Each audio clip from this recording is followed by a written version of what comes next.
Welcome to this exciting new show, The Secrets of Success. I'm Monique Bradley, and today I am super excited to welcome my guest to the studio. Now, if you haven't met her before, I'm going to read out these credentials because they truly are amazing. She has a master's in business innovation, a degree in economics, has worked in internal and external markets executing product launches, business and marketing plans, and creating and delivering some of the world's most recognized and most loved beauty brands. And now she's an authoress. Please welcome everybody in the studio.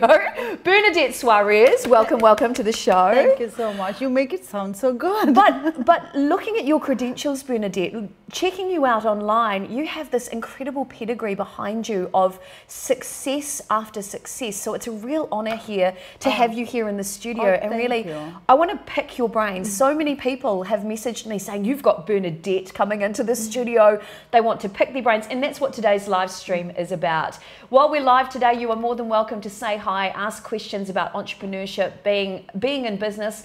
It's not just for women today either, but if you are a woman in business and you want some support from woman to woman, or if you're a man looking at embarking on your own new project, you have no better brain to pick than Bernadette's. So Bernadette, first of all, how are you feeling today? Oh, great. Wonderful. Excellent. Yeah. You've had a huge transformation in your life with the way that your business is going. But first of all, one of the questions that several women have actually messaged me and asked me, knowing that you are the woman behind iconic Kiwi brands Bodies, you're now an authoress, Faro, an incredible sugaring system which is used for hair removal as well, and then of course the iconic Kiwi brand Natural Glow and Radiessence. These are your brands. Yeah. How on earth did you get into business? What's your story? I actually can't sometimes, figure that out myself. Like, how did that all happen? So, and it seems quick, but to be honest, like I started Bodies, my company, in 2002.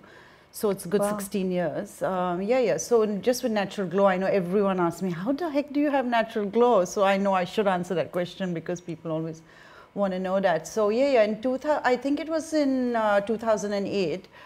Suzanne Paul still had the brand with a group of investors, and they had approached us because I think they were in a bit of trouble again, and so they asked us whether we wanted to purchase the brand, and we were kind of like a bit surprised because we actually already had Radiessence. Right. So but we, I never want to actually say no. I mean, it's always a good thing. I never say no. It's a great point, actually. Yeah, I always say like, yep, I'm interested. Let me just check it out. I was actually interested, to be honest, because I couldn't see the point in having two. And Radiessence is like an amazing, bronzer, and foundations, and our tanning products are amazing. So I couldn't see why we would want it. But anyway, no harm in talking, no harm in checking it out. And while we were talking there, I remember having this thought, oh, I could actually shift Radiessence to like a professional brand and actually keep Natural Glow as a retail brand.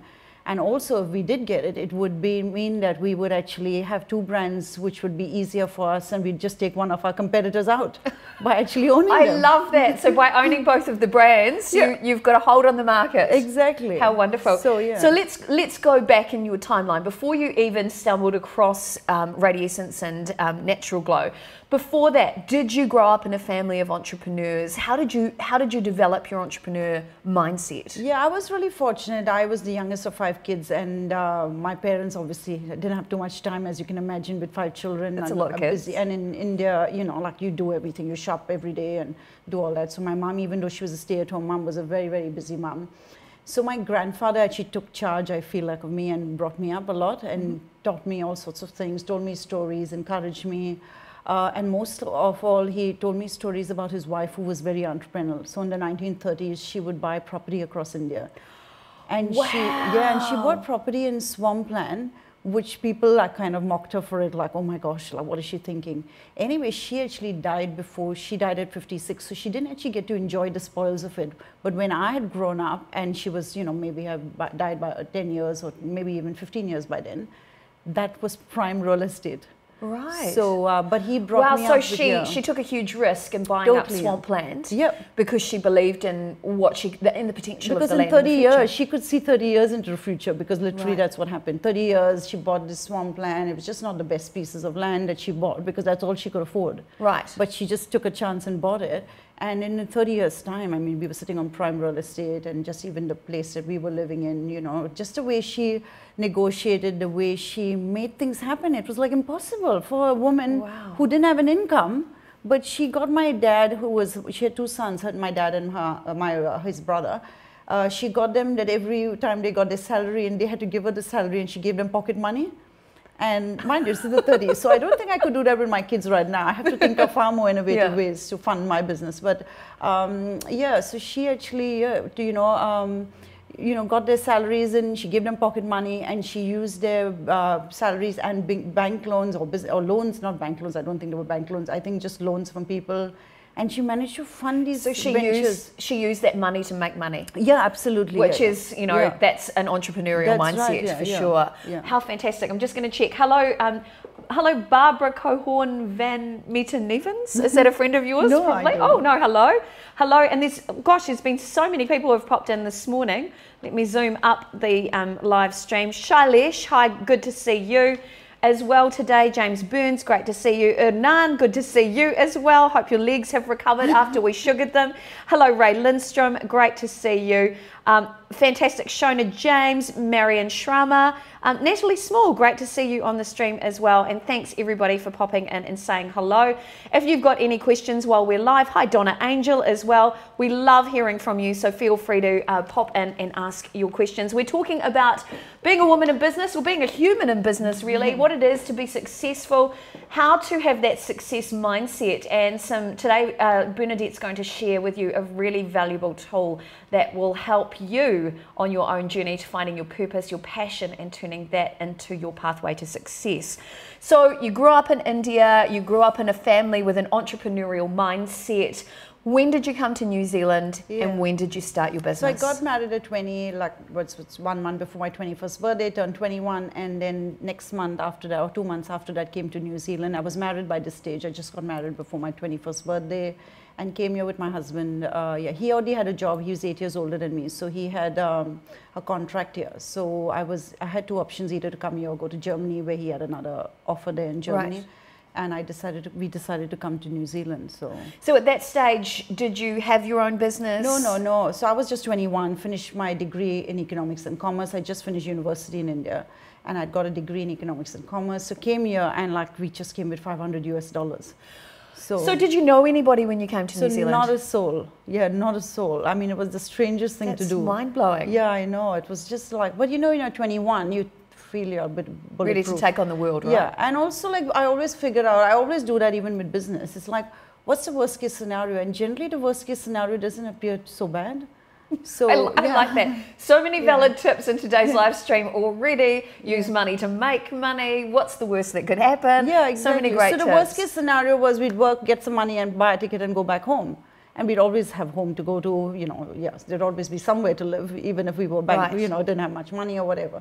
But yeah, because at that time you could only leave the country with $500 US legally. We could have illegally taken out more money, but we just thought, we're starting off afresh. Let's do all the right things. So we left with $500 US. But obviously my husband came here, he had a job. So in 1 month's time we got paid. And yeah, but it was still tough. I mean, it was still like you just have nothing. You have 2 suitcases. Wow. And yeah. That's incredible. So from there, you moved into business, or you became a mother? I worked for a few years. I couldn't get a job in what I needed. I wanted to get a job like in junior management. I was always interested in marketing, branding, management side. Couldn't get a job, so all that I got for 4 or 5 years was jobs in accounts, in receivables, and like that sort of thing, accounting roles. And then I had a horrible, that's another day, but I had a horrible case of workplace bullying. Oh no, and, now you've actually just spoken at a conference about that in Wellington as well, haven't you? Yeah. So I literally lost my confidence. Honestly, it's the most horrible place to be in. I literally couldn't, I thought once the case is over, I won the case because it was just like such a black and white thing. I won it and got all this money and all, and then I couldn't actually get myself to apply for jobs and go back in. I just lost my sense of who I was, my confidence. Do you think at that time that, there's that saying, one door closes, another door opens. Was that the door to open you up to entrepreneurship? Oh, definitely, because I knew I had to do something else. I just couldn't go back. I couldn't bear the thought of every day, firstly, going back to the same routine. I realized the routine of stuff just drove me crazy. I didn't want to have someone else dictating my life anymore. It was Yes. like, oh God, I've got to take charge of my own life, you know. So that portion Yeah. of your grandmother and her fighting spirit Yeah. as an entrepreneur was perhaps Yeah. starting to come through you as well? That's right, yeah. So anyway, but it just seemed like, again, but I didn't have money to start a business. We just didn't have the money to start it because we had bought a house. All our money was being poured into our property and doing up this. We didn't have any furniture. We were slowly furnishing one room after the other, Yes. and that sort of thing. Because we just didn't believe in hire purchase. We had only we had a mortgage on the house, and after that we just didn't want to borrow anymore. So we were just, as we were earning, we were like furnishing the house. So it was like there was no money to start a business. But I did have a good plan. I thought, you know what, I have to stop at some stage and have kids. So that's a good juncture in my life Yeah. to have children. So I got pregnant and started having children. It just Wow. seemed So it's all about timing for you, isn't it? Yeah. The timing was right, Yeah. so let's have kids. Yeah, and Wow. I was anyway going to stay at home, I knew, like at least for a couple of years. But then as it turned out, it just became too hard to go back to work and give the children, I feel, the attention. I grew up in a family where my mother stayed at home full time. So that's what Yeah. you knew. Yeah, I knew that, and I could see, like, you know, I just loved the kids, but also I could see how good it was for them.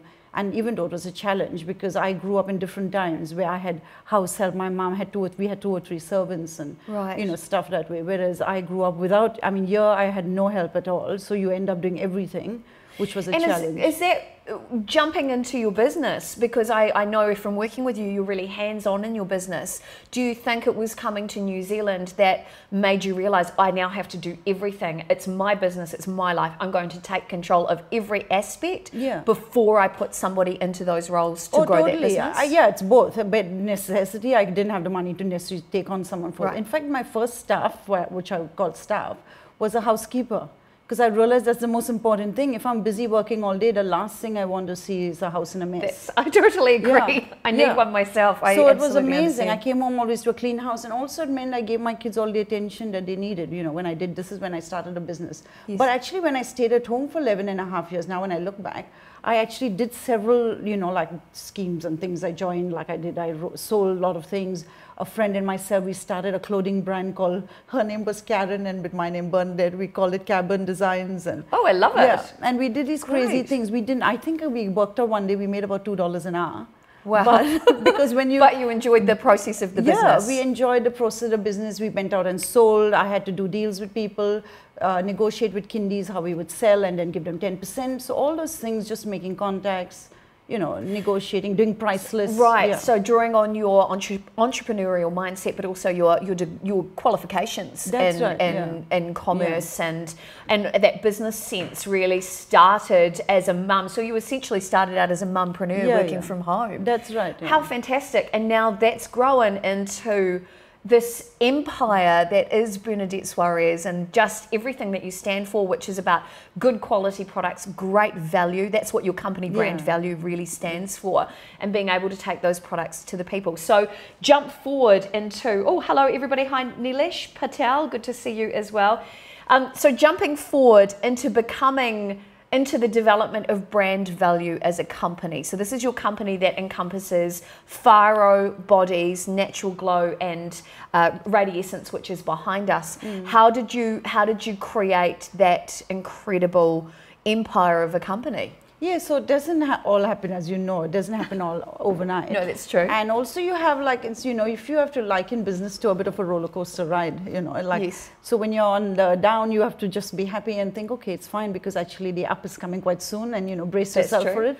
It's timing, isn't it? And when you're up, enjoy it. Absolutely, you enjoy it. But also know that one of those very scary downturns is going to come at some stage. Like something is going to happen, you know. Yeah, there's always something. And I think like over time you realize I enjoy the ride, and that's why I get on it.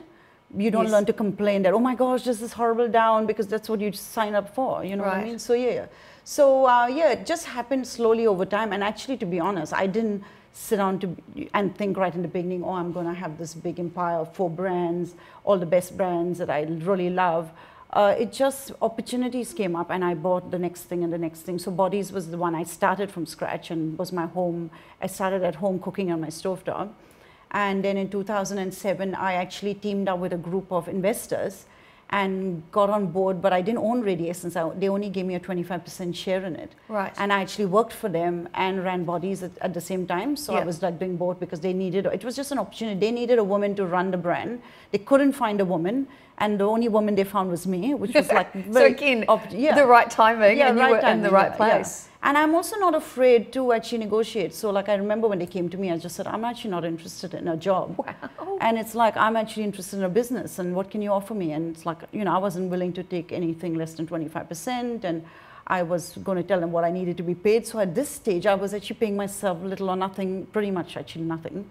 And I was able to say to them, I wouldn't get up in the morning for less than 120,000 a year. So so I was able to negotiate my first salary literally after going back from being a mother. So so you really just had the courage or the tenacity to back yourself and say, this is my value, this is what I'm worth, you can take it or leave it. That's right. And this is the one thing I've always taught my kids. I said to my kids, and I feel that's why my kids, I've indulged them so much, because I taught them that. It's like, kids, if you don't ask, you don't get. So if you want something, just ask for it. Most of the time, you're actually going to get it. You'll be surprised how many times you'll get it more often than someone will say no. So I've really learned that in life. I go out there in business and I'll just ask, this is what I want. Oh, I'm not willing to do that. This is what I want out of it, or whatever. And it's like, yeah, generally, if people know what your value is and what your worth is, you'll get it. And and maybe sometimes it starts with knowing what you're worth first. Totally, and also what you exactly want, because you have to actually be really clear with what you want. So I was really clear, like, hey, I don't want to work for a company. If I'm part of a company, if I have ownership in it, that's what I want. And so I was able to explain to them, that's what I want. And I think they were just like impressed that I actually knew what I wanted, and I was clear on what I wanted, and there was no negotiation. It was like, yeah, sure. That is incredible. Now, if you've just joined the live stream, I'm Monique Bradley. Today's show is called The Secrets of Success, and I'm honoured to have in the studio with me the amazing, inspirational, entrepreneurial woman. This is Bernadette Soares. She is in fact the owner of several iconic Kiwi brands that you've probably used and you've probably loved as much as I do. I'm talking about the brands that we know and love: Natural Glow, Radiessence, brands that I've been using since my teens. I know. Can you believe? Crazy. And also the amazing sugaring system Bodies. So if you have been looking for an alternative to waxing, Bodies is an amazing product that you can use in your own home. You'll save yourself a heap of money. And let's just talk about that product firstly before we move into your new adventure, which is being a published authoress. Bodies is a sugaring system. Now, this is a family recipe that you've actually turned into a huge production business as well. So my understanding is it's sugar that you initially cooked down on your stovetop. It's a traditional family recipe? Yeah. So when I was leaving India, my mother-in-law, she gave me the recipe and said to me, you might need to cook it because, it might be expensive to buy it there, you might need to use it. And I said, I just wrote in one of my recipe books. So literally a few years later, I began to realize, I should better do it myself, because I remember going down to the pharmacy and I thought, I think I'll do it at home. And so I was actually cooking it for myself for years. So the basic recipe is just water, lemon juice, and sugar. That's at the basic, and I think a bit of citric acid. So it's really basic, but I knew I couldn't sell it. It was very treacle looking and very simplistic. Yes. So I had to make it look really good, and I came from a marketing and branding background. So it's like, okay, the product works. How do I market and brand this product now? So it became quite easy. So when it came to making those decisions about the brand, because I think if you're a business out there, if you're a mumpreneur, if you're working from home, if you're thinking about setting up your own brand, I think developing the brand is so important when it comes to really being able to connect with your ideal buyer. So what were the key things when you developed Bodies that you did from your perspective to really find its own feet, because you are competing in a market that's dominated by wax? Yeah, totally. So what were the steps you went through to develop the Bodies brand? So I think like what I do with everything that I do is I think Estee Lauder, had that quote. She says, work local while you think global, or something similar to that. Yeah, like a really lovely quote. It's so important to do that. I always thought globally. I just automatically do it, which can be quite, I realize quite overwhelming for people around me. I actually don't feel overwhelmed, trust me, but it's the people around me. It's like they think like, why are you thinking global? Like, what's wrong with you? I mean, but can we, why don't we just succeed at this first before you think of the global market? But I'll tell you what, there's sense to that. Because if you create a brand that's just local and it's going to work locally, and you don't think on a global scale, then what are you going to do when it grows? And So true. So you've got that mindset similar to what Stephen Covey says in 7 Habits of Highly Successful People, which is to start with the end in mind. Is that your philosophy? Oh, totally. I'm always like thinking, you know, I'm a dreamer. So I dream big thoughts, and then I try to have to bring it down to actually start off at 0. Right. So, you know, you can start off at 100, but then I have to just scale it right down to 0. Okay, how do I make it start now? So, so with bodies, like, while I could think of it being right on the world stage and being a global brand, at the end of the day is like I had to start cooking it on my stovetop. How do I make a 5 kilo batch work on my stovetop? Right, and then of course, how do you develop the look and feel of the brand, and then how do you take the brand to market? And so it's a really huge step. So you start big, and then you break it down into those baby steps? And just start, actually. I don't even break it down, to be honest, because if you start thinking of every step, you would actually get quite overwhelmed and quite... Oh, yes. Yeah. They call it paralysis by analysis. Absolutely. You'd get overwhelmed by it. So you just make a start, and literally things start falling. I mean, because you're working every day, I mean, so hard work, there's no... I literally would have been putting my kids to bed at, you know, at 7:30 in the evening, but I needed a few hours just to like recover from it. And then I would start working at 8 o'clock every day. So I looked after my kids full on in the days because, you know, I still wanted to be a good mother. And then I started working at 8:30 at night, and I would literally sometimes work till 2:30 in the morning, go to bed at 2:30, get up at, my husband actually got up at 6 o'clock and looked after my kids till he went to work, so 7:30. Then I would wake up, and then I would look after my kids, do all the morning routine, hardly do much. And then in between their sleep time or when they were happy and playing, I would get a bit of work done. So it was just like... So a lot of management, time management. I guess it's one of the joys of parenthood, is it does give you that routine, but I even fitted in nap time. I mean, I remember my son would sleep in the afternoon, and so I put my alarm and I would sleep for half an hour. Now, I didn't know that this power napping business until much later. Right. But I was power napping well before power napping was popular, you know what I mean? So a beautiful accident that you stumbled on. Because fantastic. I couldn't, I mean, I was sleeping at 12, you know, like 2:30 in the morning, so I did need to recharge at some stage. So yeah. Now, by the way, if you are watching this live stream, feel free to say hi. Feel free to send in your questions about entrepreneurship. If you want to know anything about what it is to be a successful person in business, there's no better person to talk to than Bernadette Soares. She is the owner of many iconic New Zealand brands, as well as being now a published authoress. And we're about to talk about her book very shortly, because for those of you who are about to embark on your own journey of entrepreneurship, this could be a great tool to help you find your value, your purpose, your passion, and get you into that mindset of keeping on moving forward. Osmosis, hello back to you. Good to see you. Feel free to ask your questions while we're live, and even after this live stream, if you watch it on demand, you can still send in your questions, and Bernadette will be more than happy to answer those questions for you. Okay, so we've heard a bit of your story. You clearly have a very strong and driven entrepreneurial mindset. I really want to talk to you about the challenges of being particularly a woman in business. So, I mean, you already highlighted earlier about the issue of workplace bullying. Now, I know for a fact, I've been through that as well, but it's not just women who struggle with that. Obviously, men have struggled with that. It's quite a universal kind of horrible scenario to have to go through.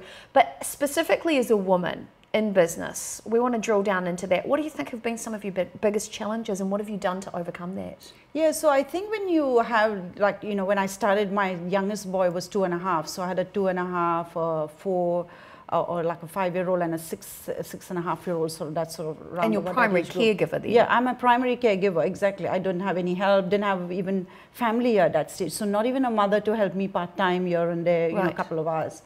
So I think like it's really hard, like for men to take you seriously. So either they could be in a situation where they just don't know that women actually multitask really well, or they could have had, you know, maybe had a situation where someone has struggled and they may have seen that, and that's, or whatever. But they really, for people to take me seriously, that was the hardest thing. So we're talking back in 2002 as well, when you're jumping into business. Yeah, so that was the hardest thing for people to actually believe me. So I knew I had to quickly start getting runs on the board and start getting wins, and you know, on the market, or you know, just just move it from one stage to the next, because at the end of the day, business is all about also finding the right people to work alongside, to work with, and you have to have a supplier. You have to even just getting suppliers. People kind of Like, you know, really, like, you know, would Do you think those attitudes have changed over the last 16 years? Yes, so it's definitely changed anyway, because I think women have, you know, definitely not only just stepped it up, but I think men have realized that we can compete and we can be on par with them. Right. That's for one, but the other thing is for me as well is like once you developed a reputation in the market of, you know, doing things, you know, speaking your mind and getting things done, or and proof of concept, or committing to something, and they see that you've achieved something, you know, then it's so much easier. Now I can walk just about anywhere or meet anyone, and it's so much easier to, you know, get an appointment or whatever I need to, you know, whatever I need to share with someone. It's easy for them to now believe in me. So it was really going through those hard yards, improving and believing in yourself and your own products that you were delivering. So it was really saying, no, this is who I am. This is what I stand for.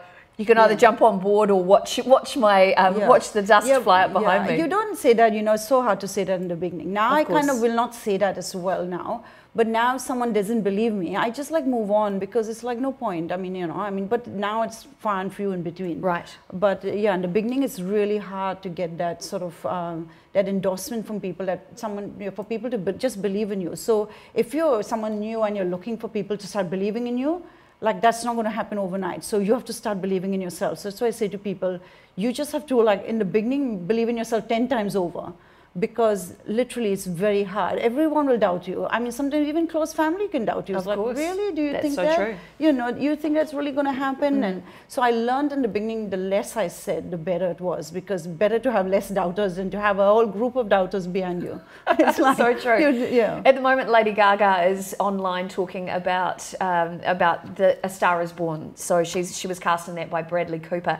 And one of the things that I actually took away from her online speeches is that you can be in a room of 100 people and you have to back yourself, and even if there's 99 people who still doubt you, if there's just one person who's with you and says, yeah, I get you, that's all it takes. Yeah, and as you know, I have a real strong faith in God. That's true. I always felt God always sent me one person every time to believe in me, to just take me to that next step. And it was, maybe that person got tired or they moved on or whatever happened. There would always be the next thing and the next person. So I just I didn't have like 10 steps worked out in front of me. I always had just one step or two steps worked out in front of me.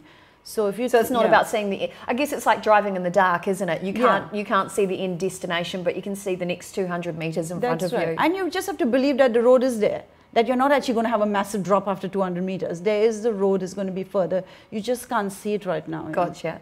Well, one of the questions that's actually come through to me from several people when I've been online talking about one of the brands that you own, Natural Glow, people have been asking me, is the brand still around? Yeah, it's very much around. We actually move a lot of it online now. So as you know, the retail market in 2008, 2010 took quite a big hit.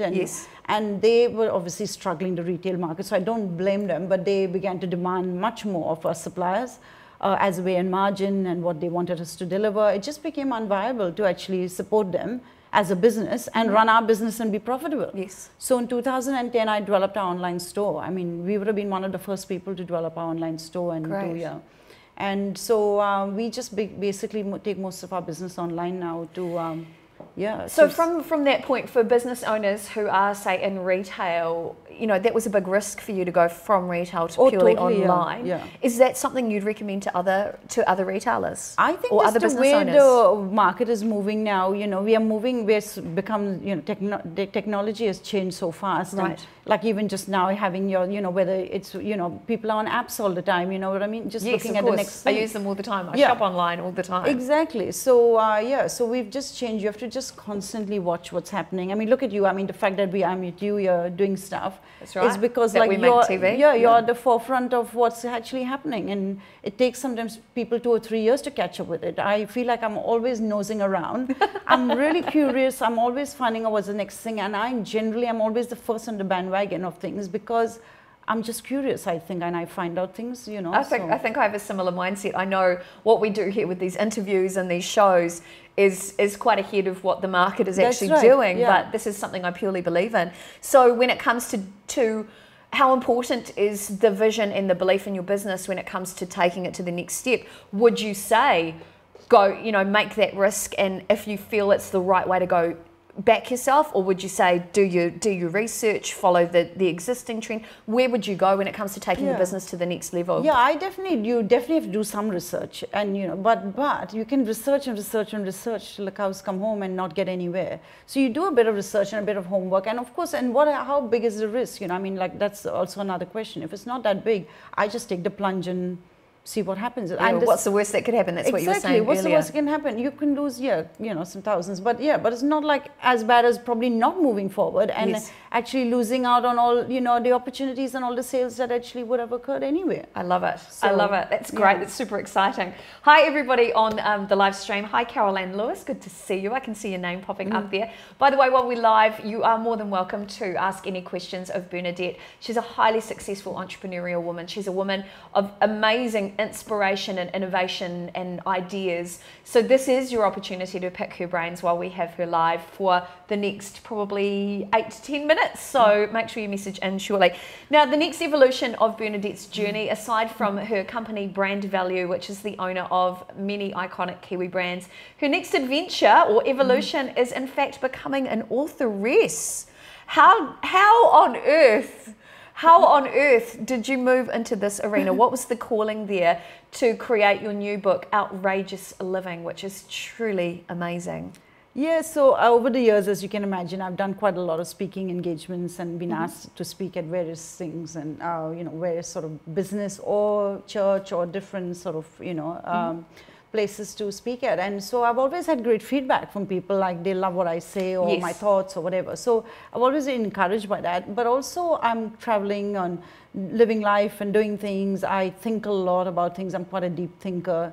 And so that's a background for people who write. And if I'm pensively thinking about, things or, thinking deeply about a certain subject, I tend to write down my thoughts. Right. So I have screeds. So it's a natural progression. Yeah.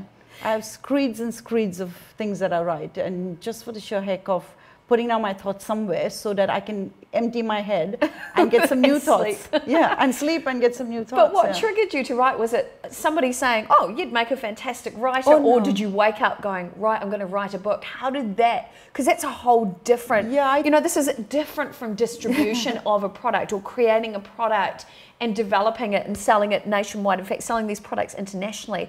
That's a whole different mindset. Yeah. So I think for years I've always told friends, oh my gosh, there's a book in me, I'm going to write a book one day. So maybe I just spoke it into being. Yeah, I spoke it into being. But also, like, I've had these little stories in my head, and so what I thought was I don't know whether I'd be able to write a whole book from start to finish, which was one book. So that's why I broke this down into 31 days, because then it became 31 stories. 31 affirmations, 31, actions for the day, 31 outrageous challenges. So it became very manageable. I just had to focus on just one day. Like to think of a whole book would have overwhelmed me. So by thinking of just one day at a time, I just every day I'd get up and think, oh God, I've got to write one day. And sometimes I missed it, so I'd have to carry on the next day. Yes. But I could literally finish so I had stories that I pulled out from here and there that I had written. But I literally, I think, got through the whole book in less than 60 days, writing the whole book. Wow, that's mind-blowing. So it was a real calling in you. Yeah, we had it published and everything in under 3 months. So it was, I think, maybe even less. Wow. But it was really quick, the whole thing, So the book itself is actually an interactive journal, and I love it. I think it's absolutely fantastic. So it's broken down into sections as well. So and lots of little anecdotes from you. So in every day in the book, I'll just open one up.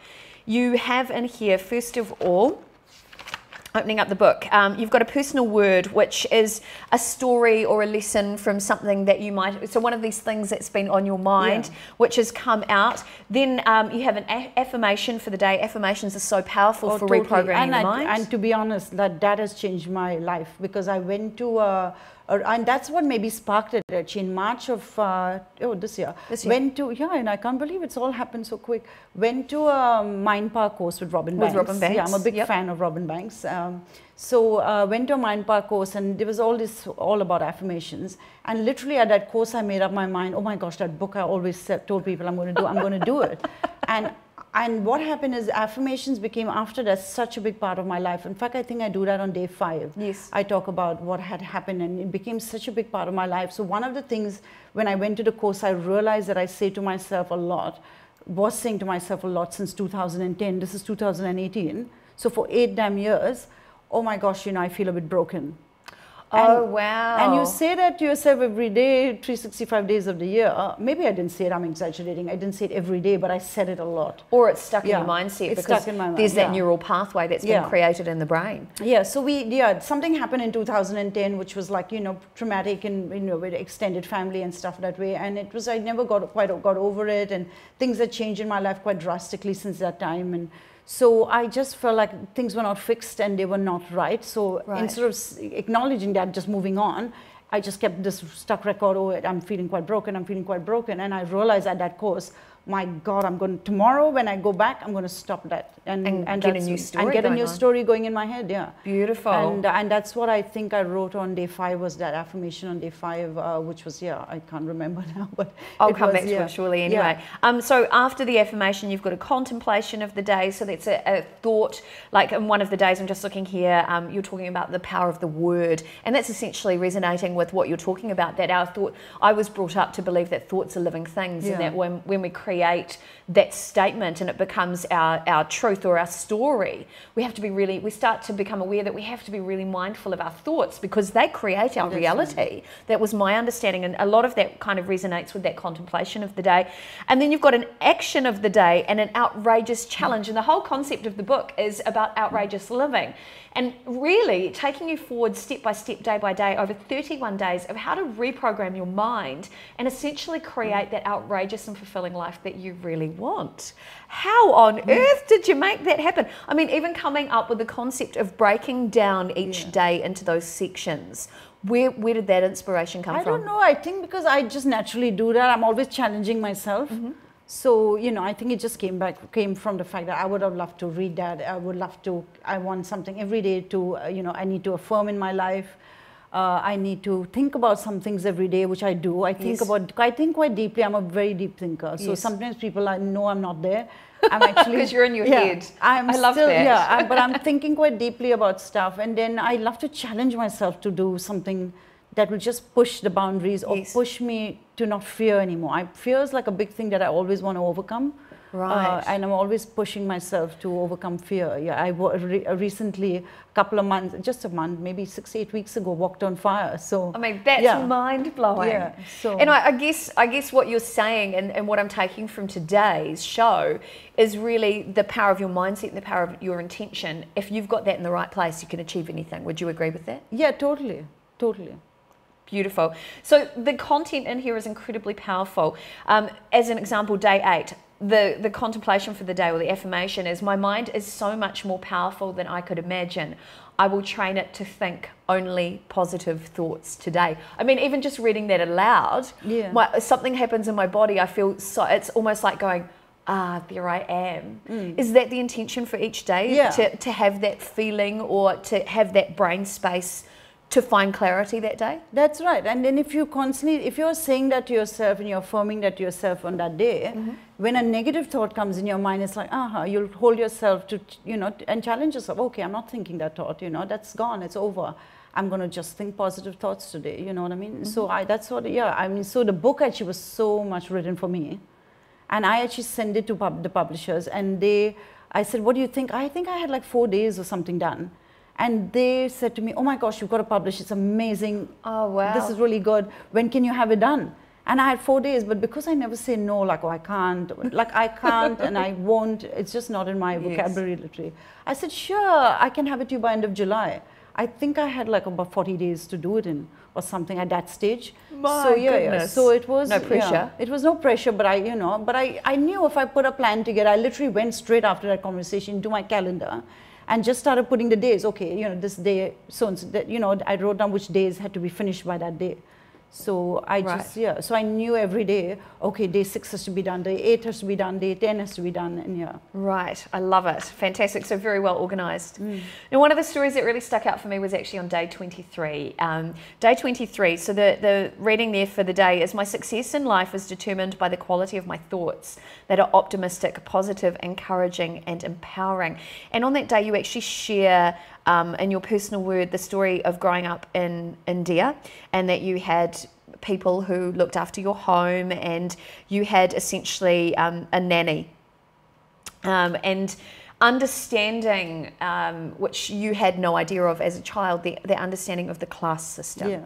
So that resonated for me, because growing up in two worlds, the Māori world and the Pākehā world, I have suffered judgment by Māori for being white, and suffered judgment from Pākehā for being Māori, and that understanding that there's a class system. And in this particular day, it really jumped out at me, because it's about not so much challenging those people and their thoughts, but challenging your own thoughts and your perception of yourself, and actually being able to bestow not thanks but forgiveness towards them, that those other people that you may have judged or who have judged you, you can't control them. You can only control your thoughts. How important for you is that? Oh, totally. Every totally. day? Every day you've got to, you know, and also like realizing, I mean, I know you for so long, and to be honest, I don't see you as either as Māori or Pākehā. I just know you as Monique. Yeah. So I'm always quite like taken aback sometimes when someone like refers to me as Indian or whatever, but and thank goodness, and you know, it's happening less and less. I think we've become now such a globalized sort of, you know, world that we are learning to accept cultures more and more. I mean, there's obviously always going to be some prejudice here and there, but yeah, it's absolutely important to challenge yourself to start with on where your thinking is at, and then you might have done it like for the last 50 years, but that doesn't still make it right. You know what I mean? You know, if you need to evolve as a person all the time. So when people say to me, I can't change and I can't, you know, I've always been this way, like that is such a lame excuse. So true. Yeah. You know, if you spent your life turning left, all you need to do is turn right to make a change. Exactly, yeah. It really is that simple. So one of the other things, before we finish up today, one of the other things I've noticed in here is there are a number of religious references. Is this a secular work, or is this for everyone? Yeah, so the thing is, like, I was trying to be really authentic as to who I am, and also be really authentic with my stories and all. So as a person, I have a strong faith in God. You know, I met God at 15 in a very personal way. So no one can take that from me. That's my story. Absolutely. So my whole life flows on from that story of how I met Jesus. So what I do, what I say to people is like, hey, that's my story and that's my life. All that I can share with you is my story. Your story will be your story. So if my story like resonates with you and it has impact on you, and whether you're believing in Muhammad, or you believe in Buddha, or even if you're atheistic, or the universal energy source. Exactly. You know, my story is all about doing good, loving your fellow man, you know, so it's got that as well. So yeah, but it's just my story that, so, you know, you follow, you know, what suits you in it, but my story, you know, is my story. It will be, you know, what it is. Fantastic. So yeah, so in saying that, I've got the best feedback from people who are not Christians at all, For sure. who just love, you know, what I've written and see that for what it is. So yeah, so it's for everyone really. So whether you are religious or not religious, the wisdom in here is universal, and I think that's the important thing that I've taken from this book. It is, in fact, a wonderful workbook that takes you through 31 days to essentially reprogram your mindset. And like I said, if it doesn't matter your religious belief, your spiritual beliefs, it's about humanity. Finding focus, setting your own boundaries, setting your own limits, and creating that outrageous life that you truly want. And to get your hands on a copy, all you need to do is head to the website bernadettesoares.com. That's where you can actually find out all the details of what really drives Bernadette. You can find out her pedigree there and find out really what's helped her live that outrageous and successful life with that entrepreneurial mindset, and help her move forward into her next greatest evolution of self. I love too, it comes with two different covers as well. So for people like me who like a little bit of choice, it's, you know, you can be very hands-on with it. So before we finish up today, and by the way, you need to grab the book. Where else is it available if people don't buy it online? So you can go to our stores and ask for it, because we've got a distributor that's taking it to all the secular stores and all the Christian bookstores, secular stores. It's, we got it on Amazon, and we're soon going to have it on Kindle, and then we're doing audiobooks. So yeah.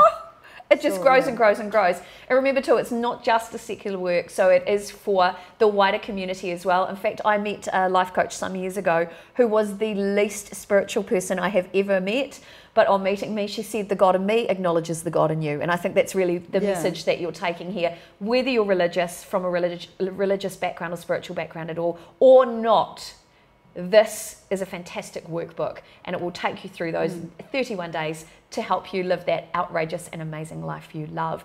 All right, Bernadette, it is time for us to head away. Great to have you guys on the live stream. Before we finish up, when it comes to being a successful human in business, whether you're male, female, or however you identify, what would be your key message you want to share with everybody today about being successful? Yeah, so I think it's believing in yourself, like that's your number one, and that's something I just hold on to. It's like, you know, you might have wobbles along the way. Sometimes I do still have wobbles on different days or different things or different situations, and you just wobble away, but steady yourself and believe in yourself. And then another thing which I believe in is also loving other people, like, you know, being kind to other people, those people that you work with, those people that you, you know, supply your product with, you know, always working out how you can do good. Because if you work to ensure their success and ensure their happiness or their success, it always comes back to you. So true. So you don't do it with just that purpose in mind. And then the last thing would be, you know, to really just enjoy life, find ways to really, you know, be happy and what makes you happy. And, you know, that's so important. Life is too short to spend another day without, you know, believing in, you know, having another positive affirmation for the day. So I totally agree. And remember, you can get your hands on Bernadette's beautiful book, BernadetteSoares.com. You need to order it now, because imagine how amazing you'll be in 31 days' time. Right, time for us to head away. A big thank you to Pete Ward, our producer and director, for making these live streams happen. And keep an eye out for more episodes of The Secrets of Success. Bernadette, thank you, an honour to have you here in the studio today. So much. And stay fabulous, team. See you next time.